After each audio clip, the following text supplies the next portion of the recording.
इस वक्त जब हम आपके लिए ये वीडियो रिकॉर्ड कर रहे हैं, जब ये रिपोर्ट तैयार कर रहे हैं, उसी वक्त पाकिस्तान की राजधानी इस्लामाबाद में बातचीत जारी है। बातचीत कौन सी?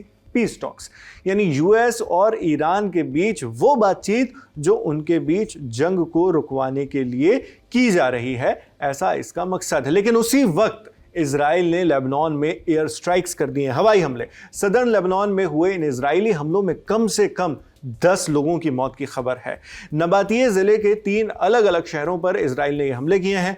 इनमें जिन 10 लोगों की मौत अब तक हुई है, उनमें पैरामेडिकल स्टाफ और सिविल डिफेंस के लोग शामिल थे। मतलब जो लोग आम नागरिकों को रेस्क्यू करने का, उनका बचाव करने का काम करते हैं, उन्हें निशाना बनाया गया है। ऐसे में यहां सबसे इंपॉर्टेंट कनेक्शन समझिए।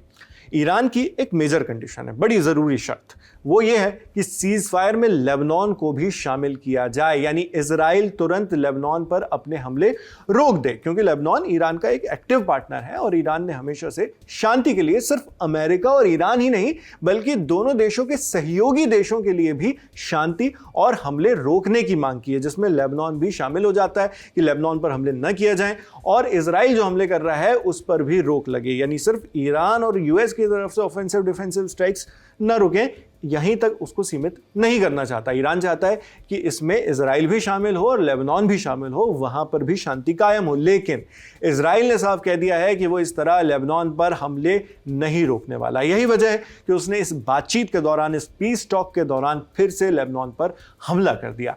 इसका एक और मतलब निकलता है जो और ज्यादा जरूरी है, जो एनालिस्ट निकाल रहे हैं, वो ये है कि इजराइल चाहता ही नहीं है कि युद्ध अभी शांत हो। आप जानते हैं कि कई रिपोर्ट्स में यह दावा पहले भी किया जा चुका है कि अमेरिका को इस जंग में लाने और इस जंग को शुरू करवाने का दबाव इजराइल ने ही डाला था। दबाव डाला हो या मनाया हो, जो भी है, लेकिन इजराइल की इसमें एक्टिव भूमिका थी, ऐसी कई रिपोर्ट्स आ चुकी हैं। जिसके बाद 28 फरवरी 2026 को यूएस और इजराइल की ईरान पर जॉइंट स्ट्राइक्स के साथ ये जंग शुरू होती है। जब सीज फायर की घोषणा भी ईरान और अमेरिका की ओर से की गई, तब भी इजराइल ने इसका विरोध किया था, सीज फायर का भी विरोध किया था। नेतन्याहू और इजरायली नेताओं की इस सीज फायर को लेकर नाराजगी कोई छिपी बात नहीं है। ऐसे में इस्लामाबाद में शांति वार्ता के ठीक बीच इस तरह लेबनान में हमला करके 10 आम लोगों को मार देना, उनकी हत्या कर देने से इजराइल का मैसेज एक तरह से साफ है। जो एनालिस्ट जिस पर नजर बना रहे हैं वो ये है कि इजराइल नहीं चाहता कि यह जंग रुके और वो ईरान और अमेरिका के बीच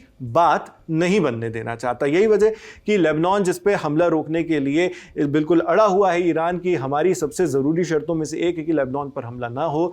इस पीस टॉक के दौरान इजराइल उसी लेबनान पर हमला करता है जिसमें 10 लोगों की मौत होती है। अब आप खुद सोचिए, इसमें अमेरिका और इजराइल एक तरफ हैं, लेकिन फिर भी एक साथ नहीं है। जहां अमेरिका कह रहा है कि पहले वॉर रोको, वहीं उसी का सहयोगी इजराइल कह रहा है कि हम बात ही नहीं करेंगे, हम तो हमले करते रहेंगे, जो उन्होंने हमला करके दिखा दिया। तो ऐसे में यूएस क्या करेगा, यही इस पूरी नेगोशिएशन का सबसे बड़ा सवाल है और यहीं से ट्रस्ट डेफिसिट आता है, यानी भरोसे को लेकर कमी। दोनों देशों के बीच पहले से ही आपसी भरोसा कम है, आप जानते हैं।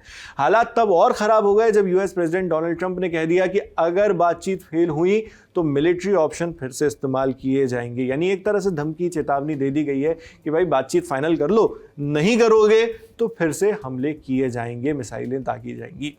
ऐसा ही कुछ ईरान का भी कहना है, यानी ईरान की तरफ से भी मैसेज साफ है कि आप यहां पर बातचीत, सारी जो हमारी शर्तें हैं, जरूरी बड़ी शर्तें हैं, उनको मान लीजिए, नहीं मानेंगे तो हमारी तरफ से भी वैसा ही कुछ रुख है। मतलब बातचीत भी चल रही है और वार्निंग भी साथ साथ चल ही रही है। अब एक और बड़ा मुद्दा समझिए, पैसा। ईरान चाहता है कि उसके फ्रोजन असेट्स रिलीज कर दिए जाएं। फ्रोजन असेट्स यानी वो पैसा जो फॉरेन बैंक्स में सालों से ब्लॉक पड़ा है।